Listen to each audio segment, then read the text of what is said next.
Hello दोस्तों, welcome to my YouTube channel. जैसा आप जानते हैं हमने आपको अब से पहले time and work, pipe and टंकी पूरा करा दिया है। आज मैं आपके लिए लेकर आया हूँ परसेंटेज, और ये मैंने कुछ परसेंटेज लिखी हुई हैं तो मैं इनको एक्सप्लेन करता हूँ। तो अगर आपने हमारे पहले के जो पार्ट्स मैंने पढ़ाए आपको, जैसे टाइम एंड वर्क और पाइप एंड टंकी, अगर नहीं पढ़े हैं तो पहले आप उन्हें पढ़ें, तब जाके आपको पाइप एंड टंकी और टाइम एंड वर्क के कंसेप्ट क्लियर होंगे। फिर आप पढ़ेंगे परसेंटेज को। तो आज हम पढ़ने वाले हैं परसेंटेज, और बेसिक से पढ़ेंगे बिल्कुल। ये सोच ले 0 से स्टार्ट करेंगे इसे हम, और एडवांस लेवल तक लेके जाएंगे परसेंटेज को। तो अगर आपने पहले कभी परसेंटेज पढ़ा है तो अच्छी बात है, और नहीं पढ़ा है तो आप मेरी वीडियोस को देख सकते हैं, क्योंकि मैं आपको बिल्कुल 0 लेवल से पढ़ाने वाला हूँ। तो देखिए, जैसे मैंने यहाँ पर लिखा हुआ है परसेंटेज में कि परसेंटेज होता क्या है। तो आप जानते हैं कि कोई भी वैल्यू ना 100% होती है। जैसे अगर एक रूम में 4 लोग हैं तो वो भी 100% है, क्योंकि वो 4 के 4 100%, यानी कि एक बंदा जो होगा वो 25-25% का होगा। तो मैं एक बात बता रहा हूँ, जैसे आपको है ये कुछ वैल्यूज़ लिखी हुई हैं, ये आप याद कर लेंगे तो ज़्यादा अच्छा होगा, क्योंकि निकालने में ना हमें टाइम लगता है। क्या लगता है? टाइम। और हमारे पास एग्जाम में इतना टाइम होता नहीं है कि हम इन्हें कैलकुलेट करते रख जाएं। जैसे हमें कहीं दे दे वो 6 से 1/4% बढ़ा दिया जाए या घटा दिया जाए, तो हम 1/16, अगर हमें याद होगा तो हम डायरेक्ट लिख लेते हैं। तो देखिए, जैसे 100%, तो आप एक बात याद रखना, अगर आपको कहीं परसेंटेज लगानी होती है, क्या करनी होती है? परसेंटेज लगानी होती है, तो हम क्या करते हैं, हम 100 की मल्टीप्लाई कर देते हैं। और अगर हम परसेंटेज हटाते हैं तो क्या हो जाता है? 100 से डिवाइड। जैसे 100% की वैल्यू 1 कैसे आई होगी? तो मैंने लिखा 100%। तो आप जानते हैं, अगर मैंने कहा कि परसेंटेज को आप हटाएंगे तो आप 100 से डिवाइड कर देंगे, तो इस 100 से 100 कट जाता है और 1 आ जाता है। तो इस तरीके से ही सारी वैल्यूज़ निकाली गई हैं। मैं आपको और एक्सप्लेन करता हूँ। जैसे ये 50% है, तो आपने कहा 50% की वैल्यू 1/2 कैसे आई? तो आपने कहा 50% हटाओगे तो आपका आ जाएगा 100, इससे ये 2 बार में कट जाएगा। तो इस टाइप से इसकी सारी वैल्यूज़ मैंने निकाली हुई है, और आज हम इन्हीं के बेस पर इसमें पूरा पढ़ेंगे। देखिए, इसमें बहुत सारे टाइप्स होते हैं। जैसे आपने पढ़ा होगा, पहले तो आय वाले होते हैं, फिर आपने देखा होगा जो कंजप्शन होता है, यानी कि खर्च वर्च जो होता है उसके ऊपर आते हैं, इलेक्शन के ऊपर आते हैं। तो बहुत सारे टाइप हैं, और हम टाइप वाइज ही पढ़ेंगे पूरी परसेंटेज को। तो जैसे मैंने यहाँ कुछ वैल्यूज़ लिखी हुई हैं। 100% की वैल्यू होती है 1, 50% की वैल्यू 1/2, 75% की वैल्यू होती है 3/4। अब देखिए कैसे आई होगी भाई? 75/100, 25 से काटा हुआ है। 25% की वैल्यू 1/4, 20% की वैल्यू 1/5, 40% की वैल्यू 2/3 होता है। 11 से ही 1/9%, ये बहुत इंपॉर्टेंट है कुछ तो इसमें से। 1/9 होता है। 33.5% का मतलब होता है 1/3, 12.5% का मतलब 1/8, 37% का मतलब 3/8, 6 से ही 1/4% का मतलब होता है 1/16, और आपका ये लिखा हुआ है 87 से ही 1/2%, इसका मतलब होता है 7/8, 14 से ही 2/7% का मतलब होता है 1/7, 9 से ही 1/11% का मतलब होता है 1/2, 10% का मतलब आप सब जानते हैं 1/10, और आपका लिखा हुआ है 15%, इसका मतलब होता है 3/8। देखिए, एक और इसमें लिख लीजिए, हो रह गया है। जैसे 16 से ही 2/3% का मतलब होता है 1/6। ये भी इंपॉर्टेंट है, इसलिए मैंने आपको लिखा दिया है। तो ये सारे दिए हुए हैं। तो चलिए मैं इनके बेस पर एक क्वेश्चन लेता हूँ और हम उसे सॉल्व करते हैं। जैसे हम इस क्वेश्चन में दिया हुआ है, आप देख सकते हैं स्क्रीन पर, कि ए वस्तु के मूल्य में 12.5% की वृद्धि कर दी जाए। एक वस्तु के मूल्य में 12.5% की वृद्धि कर दी जाए तो उसका मूल्य 72 रुपये हो जाता है। तो आपको बताना है कि प्रारंभिक मूल्य क्या था और वृद्धि कितनी हुई है। तो आप बताओ, 12.5% की वृद्धि कर दी मूल्य में, तो आपने कहा 12.5%, तो मैंने अभी भी बताया था इसका मतलब होता है 1/8। तो आप ये बताओ, अब देखो यहाँ 12.5% की हो रही है वृद्धि, तो आप इनमें से कौन सा नंबर माने जो पहले रहा होगा? तो मैं कह देता हूँ जो डिवाइड में आता है ना, हर में जो होता है हम वही मान लेते हैं। अगर मैंने वास्तविक नंबर 8 माना हुआ है, तो आप ये बताओ इसमें कितने परसेंट की वृद्धि हुई? आपका 12.5% की वृद्धि हुई। तो एक बात याद रखना, 8 का अगर मैं 12.5% निकालूं तो वो 1 आएगा। कितना आएगा? 1। इसका मतलब उसमें कितने की वृद्धि हो गई? 1 की। पहले नंबर कितना था? 8। अभी कितना हो जाएगा वर्तमान में? आप कह दोगे 9, क्योंकि 1 की वृद्धि हो गई, तो ये 9 हो गया। अब ये बताओ, मेरे हिसाब से तो पहले 8 नंबर रहा होगा, अभी 9 हो गया, लेकिन क्वेश्चन तो बोल रहा है 72 हुआ है। तो 9 की वैल्यू कितनी दे रखी है? आप कहोगे 72। तो 1 की वैल्यू कितनी है? आप कहोगे 9 8 72। एक रशिक वैल्यू आ जाएगी आपके 8, तो ये भी कितना हो जाएगा? 8। 8 8 64, यानी कि पहले जो मूल्य रहा होगा वस्तु का वो कितना होगा? 64, और अभी कितना? 72। तो बस आपको एक बात याद रखनी है, अगर वो वृद्धि करवाता है, हम ये नीचे वाली संख्या क्यों मानते हैं, क्योंकि अगर हम इसका 8 का 12.5% निकालेंगे तो वो 1 आएगा। अगर वो वृद्धि बोलता है तो आप जोड़कर लिख लो, और अगर कमी बोलता है तो घटाकर लिख लो। तो आई होप आपको ये बात बिल्कुल क्लियर हो गई होगी। चलिए मैं एक ऐसा ही क्वेश्चन लेता हूँ आपके लिए, और इन्हें आप जरूर याद कर लेना। जैसे इसमें दिया हुआ है कि एक वस्तु के मूल्य में 37.5 यानी कि 37.2% की कमी हो जाती है, जिससे उसे 30 रुपये कम अदा करने होते हैं। मतलब जितने पहले कर रहा होगा 37.5% की कमी होने के बाद उसे 30 रुपये कम देने पड़ रहे हैं। तो आपने कहा 37.5%, तो आप जानते हैं इसकी वैल्यू मैंने लिखा है आपको 3/8। तो आपने कह दिया ये होता है 3/8। अब आप ये बताओ पहले वैल्यू कितनी रही होगी 8, मतलब पहले आपको 8 रुपये देने पड़ रहे होंगे, अभी कितने कम देने पड़ रहे हैं 3, यानी कि आपको कितने रुपए देने पड़ रहे हैं 5। तो आप जानते हैं कि 3 रुपये कम देने पड़ रहे हैं, और क्वेश्चन बोल रहा है 30 रुपये कम दे रहे हो। देखो अब इस बार ये नहीं दिया हुआ है कि अभी जो है मूल्य इतना हो जाता है, इसने बोला अब हमें कम अदा करने पड़ते। तो आप बताओ पहले आप 8 रुपये दे रहे थे, अभी आप कितने रुपये पे कर रहे हो, आप कहोगे 5 रुपये। तो हम पहले से कितने कम पे कर रहे हैं, आप कहोगे 3 रुपये, और क्वेश्चन कितना बोल रहा है कि 30 रुपीज़ कम पे कर रहे हैं हम। तो अगर मैं एक रेशियो की वैल्यू निकालूँ, मैं कहूँ 3 ढाई, एक रेशियो की वैल्यू आ गई आपकी 10। तो हमसे इसमें पूछा हुआ है कि प्रारंभिक मूल्य क्या था, तो आप बताओ 8 था ना, तो आप इसमें भी 10 की मल्टीप्लाई करो, तो पहले 80 रहा होगा, और अगर मैं अभी वर्तमान का निकालूँ तो इसमें भी आप 10 की मल्टीप्लाई करो, 5 ढाई 50। तो आप देख सकते हैं कि पहले उसे 80 रुपये देने पड़ रहे होंगे और अभी 50 रुपये। तो बस हमने कुछ याद नहीं करना है इसमें, बस हमने इतना याद रखना है कि जब भी कोई वैल्यू बोले कि वो इतना बढ़ रहा है या इतना घट रहा है, तो आपको क्या करना है, जैसे सबसे पहले 37.5% लिखा हुआ है, तो हमने इसकी वैल्यू कितनी लिख ली 3/8। अब अगर यहाँ बढ़ा रहा होता कि वो बढ़ गया है तो हम कह देते 3 जोड़कर 11 बोल देते, उसने घटा दिया तो हमने 5 बोल दिया है, क्योंकि मूल्य में कमी हुई है। तो बस अब देखिए यहाँ पर 8 हम ऐसा क्यों लेते हैं, क्योंकि ऐसे तो हमें ना 37.5%, अगर मैं 100 का निकालूंगा तो आप जानते हैं मेरे को अलग से निकालना पड़ेगा 37.5% 100 का। हम क्या करते हैं 8 अगर मैंने मान लिया, क्या मान लिया मैंने 8, तो अगर मैं 8 का 37.5% करूँ तो वो कितना मिलेगा मेरे को 3। इसलिए हम नीचे वाली संख्या को अपनी वास्तविक संख्या मानते हैं और उसमें क्या कर लेते हैं फिर 3 घटा लेते हैं या जोड़ लेते हैं। तो आई होप आपको ये बिल्कुल क्लियर हो गया होगा। चलिए एक और क्वेश्चन लेते हैं ऐसा ही।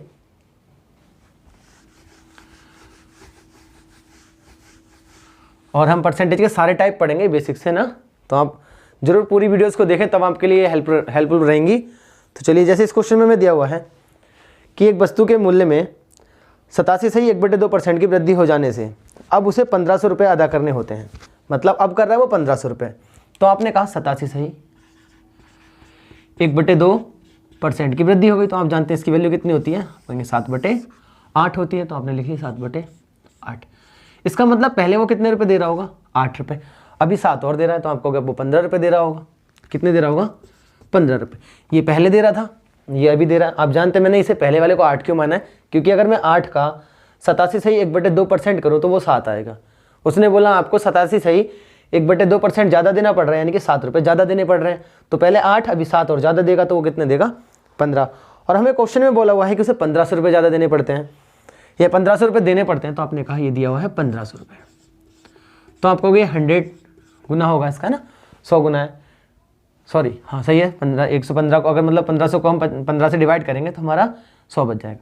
तो ये भी 100 गुना होना चाहिए, ये कितना होना चाहिए 100 गुना। तो अगर आप 8 की मल्टीप्लाई 100 से करेंगे तो 800।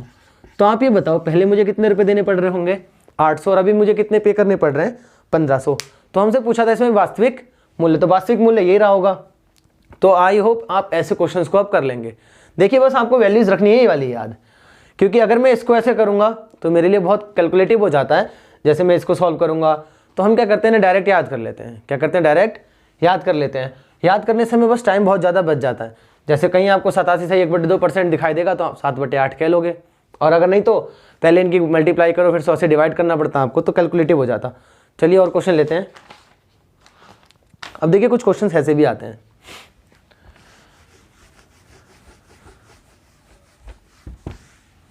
जैसे इसमें दिया हुआ है कि जो ए है वो बी से 25% अधिक है। तो जो ए है वो बी से कितना ज़्यादा है, आप कहोगे 25%। तो ए ज़्यादा है किससे, बी से। तो हम बताओ 25% का मतलब कितना होता है, आप कहोगे 1/4, 25 चौक 100 होता है ना, 1/4। यानी कि अगर ये 4 है तो 4 का 25% 1, ये जो है ए है वो ज़्यादा है, कितना ज़्यादा है आप कहोगे 1, तो अगर ये 4 है तो वो कितना होगा 5 होगा। हमसे इसमें पूछा हुआ है तो वो जो बी है वो ए से कितने % कम होगा। तो आप बताओ जो बी है वो ए से कितना कम है, आप कहोगे 1 कम है। कितना कम है 1 कम है। तो हमें ये बताना होता है कि जो 1 कम है और किससे कम है, तो जो नीचे जिससे पूछा होता है जैसे किससे या किसका, तो उसे हम नीचे रखते हैं। अब हमसे पूछा है जो बी है वो ए से कितना कम है, तो किससे ए से, तो यहाँ पर आती है ए की वैल्यू 1/5। अब देखो अगर आपको 1/5 का मतलब पता है, कहीं लिखा है इसमें 1/5 मतलब 20%। अगर आपको नहीं पता तो आप 100 की मल्टीप्लाई कर लो, क्योंकि परसेंट में लाने के लिए हमें 100 की मल्टीप्लाई करनी पड़ती है। तो आप इससे भी डिवाइड करोगे तो आपका कितना आ जाएगा 20% ही, यानी कि जो बी है वो ए से कितना कम है, आप कहोगे 20%। तो मैंने आपको यहाँ एक बात बताई कि हमें जिससे पूछा होता है, जैसे यहाँ पर पूछा हमसे कि जो बी है वो ए से, तो यहाँ पर ए की वैल्यू आएगी, किसकी आएगी ए की। अगर इसी क्वेश्चन को ऐसे पूछा होता, जैसे यहाँ पर बोला है कि 25% ज़्यादा है, आप देखो निकाल के देखते हैं, जो ए है वो बी से कितना ज़्यादा है, आप कहोगे 1, कितना 1, और किससे आप कहोगे बी से, तो नीचे आएगी बी की वैल्यू। तो जिससे, ये बात याद रखना, जिससे वो कहता है कि किससे ज़्यादा है बी से, तो बी की वैल्यू आएगी। अगर आप मल्टीप्लाई करोगे 100 की तो आपको ये आ जाएगा 25%, जो कि बिल्कुल देखो सेम आ रहा है, सेटिस्फाई कर रहा है। तो बस आपको ये बात याद रखनी होती है कि वो तुलना किससे करवा रहा है आपकी। तो आप कहोगे यहाँ करवा रहा था वो ए से और यहाँ करवा रहा है बी से। तो अब आपको ये बात क्लियर हो गई होगी। तो चलिए एक और क्वेश्चन लेते हैं।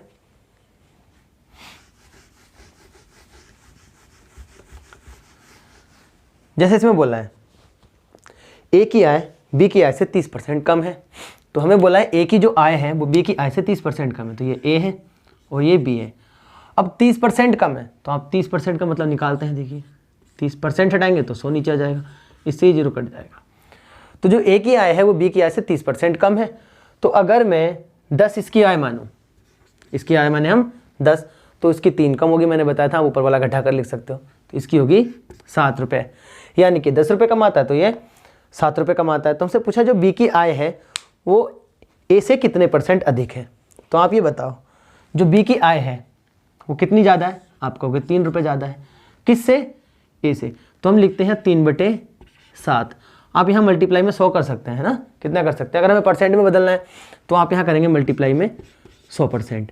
अब ये आ गया आपका 300/7, कितना आ गया 300/7, जिसकी वैल्यू कितनी होती है 42 सही, और 3/6/7%।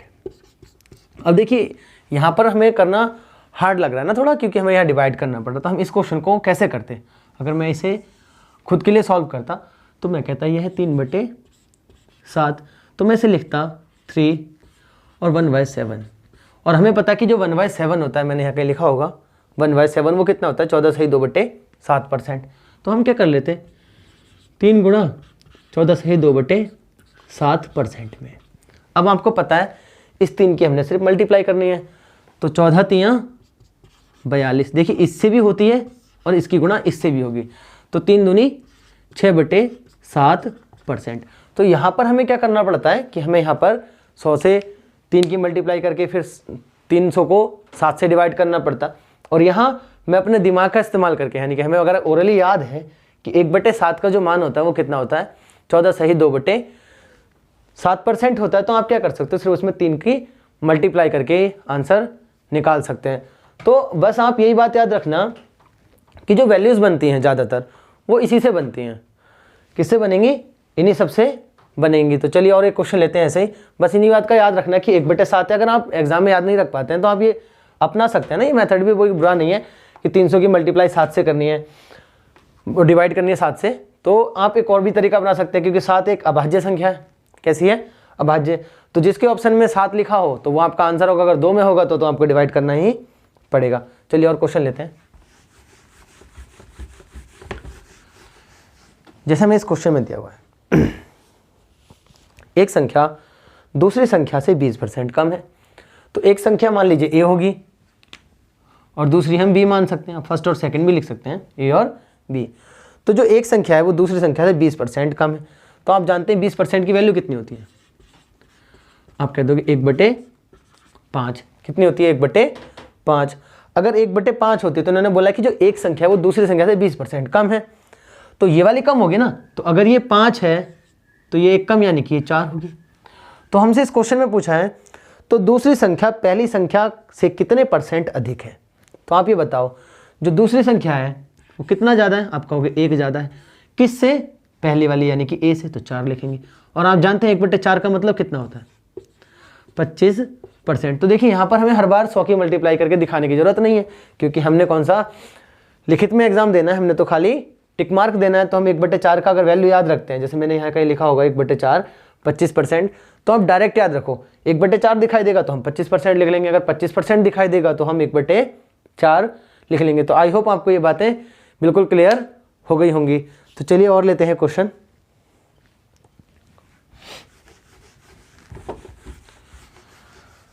जैसे हमें ये दिया हुआ है कि 5 15 का कितने प्रतिशत है, तो कौन 5, आपसे बोला है जो 5 है वो 15 का कितने प्रतिशत है। तो देखिए परसेंट लाने के लिए मुझे 100 की मल्टीप्लाई करनी पड़ती है, लेकिन हम नहीं करते हैं। हम 5 एकम 5, 5 तियां 15, हम ये कहेंगे ये तो 1/3 है। और आप बताओ 1/3 का डायरेक्ट आपको मान नहीं पता, 1/3 का मान 33 से 1/3% है। ये आया कैसे, वही 100 की मल्टीप्लाई की होगी और फिर इसे डिवाइड किया होगा 100 को 3 से। तो हम डायरेक्ट याद रखते हैं कि 1/3 की वैल्यू कितनी होती है, 33 से ही 1/3%। तो ये बात आप याद रखना हमेशा। तो अगर आपको ये सारी बातें क्लियर हैं तो प्लीज़ हमारे चैनल को सब्सक्राइब जरूर करें, लाइक करें और शेयर जरूर करें, क्योंकि अगर आप आने वाले एग्जाम ऐसे जैसे GD आ रहा है और CHSL है, अभी ग्रुप D भी होगा, NTPC चलने वाला है दिसंबर में, शायद नोटिफिकेशन तो आज आ गया है। तो आप क्या कर सकते हैं, हमारी वीडियोस को देखकर, इन एग्जाम्स में तो सारा हो ही जाता है, जैसे NTPC का प्री और मेंस इसी में से आ जाएगा, आपका हो जाएगा क्लियर जितना मैं पढ़ा रहा हूँ। और बचा ग्रुप D का तो एक भी क्वेश्चन बाहर नहीं होते हैं। देखिए सारे लोग यही पढ़ाते हैं, है ना, बस थोड़े अलग अलग मेथड होते हैं और क्वेश्चन से नहीं से बनता है, आपको बाकी खुद की प्रैक्टिस करनी होती है। तो चलिए एक और क्वेश्चन लेते हैं ऐसे ही हम।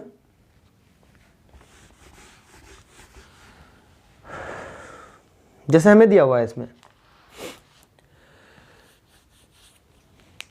कि A व B की आय C की आय से क्रमशः 10% और 20% कम है। तो जो A, B और C 3 लोगों की बात चल रही है ना, क्योंकि हमें बोला है कि A व B की आय जो है वो C की आय से क्रमशः 10% और आप कहोगे 20% कम है। तो देखो 10% और 20% कम है, तो इसकी 10% कम है तो इसकी 20%, यानी कि ये 100 रहा होगा।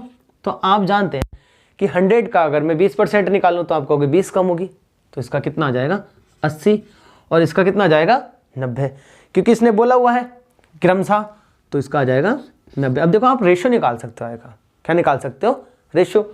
तो आप देखो ये बात अगर आपको क्लियर ना हो ना कि जो C की आय है यानी कि A और B की जो आय है वो C की आय से क्रमशः 10% और 20% कम है, तो आप देखो आप 100% का मतलब 100 का जितना भी परसेंट निकालो, जैसे इसकी आय कितनी कम है 10%, यानी कि आप जानते हैं इसका मैं 10% निकालूँ तो यानी कि वो 10 कम होगी, कितना कम होगी 10, तो हमने इसमें 10 घटा के लिख लिया।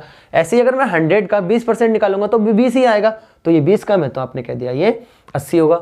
आप इस जीरो से इस जीरो को काट सकते हैं, यानी कि 9, 8 और 10 का इनका रेशियो होगा आय का। अब हमसे इसमें पूछा क्या हुआ है कि तो आपको बताना है कि A की आय B की आय से कितने % अधिक है। तो हमें बताना है A की आय B की आय से। तो आप बताओ A की जो आय है वो कितना अधिक है, पहला ऑप्शन, तो आप कहोगे 1 ज़्यादा, किससे, B से। तो 1/8 का मान कितना होता है, 1/8 का मान कितना होता है, तो आप कहोगे 12.5%, यहाँ कहीं लिखा है देखिए 1/8 का मान 12.5%, तो आप कह दोगे इसकी आय जो होगी वो 12.5% अधिक होगी। आगे हमसे सेकंड ऑप्शन पूछा हुआ है कि B की आय A की आय से कितने % कम है, तो आप बताओ कितना कम है, आप कहोगे 1, लेकिन किससे, तो A से। जैसे यहाँ बोला था कि जो B की आय है, जो A की जो आय है वो B की आय से कितने % है, अधिक है, तो आपने कहा 1 ज़्यादा है, और किससे, B से, तो मैंने B की वैल्यू पुट की है। और यहाँ पूछा है कि जो B की आय है वो A की आय से, किसकी आय से, A की आय से कितना % कम है, तो कहा आपने 1 कम है, लेकिन किसकी आय से, आप कहोगे A की आय से। तो 1/9 का मान भी मैंने आपको कहीं लिखा है, आप देख सकते हैं इसमें 1/9, ये रहा 1/9, 11 से 1/9% होता है, तो आप डायरेक्ट लिख सकते हैं 11 से 1/9% कम रही होगी। तो आई होप आपको यहाँ तक परसेंटेज में कोई दिक्कत नहीं रही होगी। और मैंने जैसे आपको बोला था कि मैं परसेंटेज में व्हाट्सअप ग्रुप बनाऊंगा या व्हाट्सअप बनाऊंगा, तो आपको व्हाट्सअप नंबर दे रहा हूँ आपको 8218682973। ये मेरा व्हाट्सअप नंबर है। अगर आपको कोई भी दिक्कत हो, किसी क्वेश्चन को लेकर डाउट हो, तो आप मुझे इस नंबर पर सेंड कर सकते हैं। मैं जब भी फ्री होऊंगा तो आपको ज़रूर बता दूंगा। तो चलिए, अगर आपको कोई दिक्कत हो तो मुझे ज़रूर बताना, और आई होप कि आपको ये बातें बिल्कुल क्लियर हो गई होंगी। चलिए, आपसे मिलते हैं नेक्स्ट वीडियो में।